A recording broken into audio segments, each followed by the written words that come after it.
Sa isang survey na isinasagawa sa mga UP student, lumalabas na 74% ng respondents ang wala na umunong tiwala kay Supreme Court Chief Justice Renato Corona.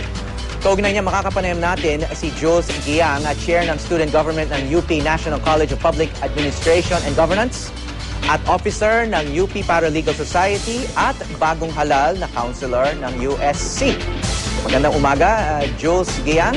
Yes, hello. Good morning po, sir. Yes, Jules. February 24 to 28 lang ninyo isinagawa ang survey. Bakit yon ang topic na naisipan ninyong ipa-survey? Yes, sir. Okay. So basically, nakalagay po doon sa survey form natin na nilagay po natin yung disclaimer doon na in this time na we see the President and even the Chief Justice na they're trying, exerting effort to influence siguro the decisions of the senator judges.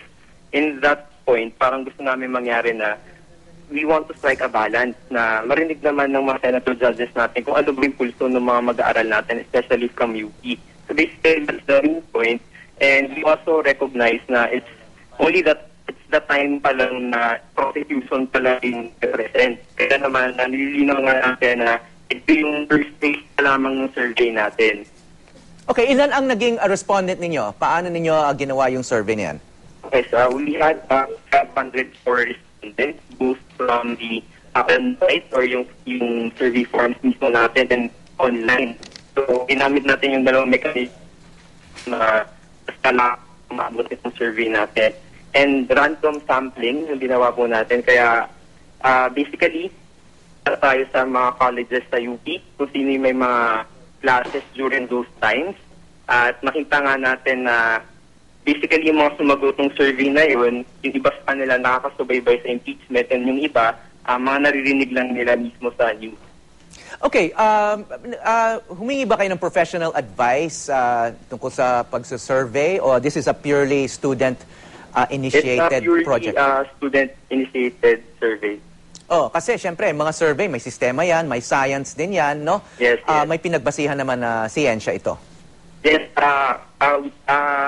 pinagbasihan natin to na kinalat na natin dun sa mga colleges na medyo related dito sa topic na to. We had the NCPAD, we had CSWCD, we had School of Econ, and we had in CSSP2. So yun yung naging parang breakdown natin sa mga colleges. Okay, hindi pa tapos ang paglilitis, maglalabas pa ang defense panel ng kanilang ebidensya. Parang premature ang paglabas ng inyong survey. Okay, hindi ba yan sub judice, yung tinatawag na sub judice? Parang gusto nyo ma-impluensya ang isang korte? Alright, sir. Yun nga po, nabanggit nga natin kanina na this is only the first phase of the survey kasi we recognize na prosecution pa nga lang nakapag-present. Kaya naman, nililinaw lang natin na meron pang second phase kung saan naman magsasagawa ulit tayo ng panibagong survey at yung mga respondents natin ay papasagutin natin muli para makita natin kung magbabago ba yung stand nila or mananatiling pareho pa rin yung stand nila doon sa ginawa nila sa first phase. Okay. So basically, developmental itong ginagawa natin. Okay, maraming salamat. Jules Giang ng UP Student Government.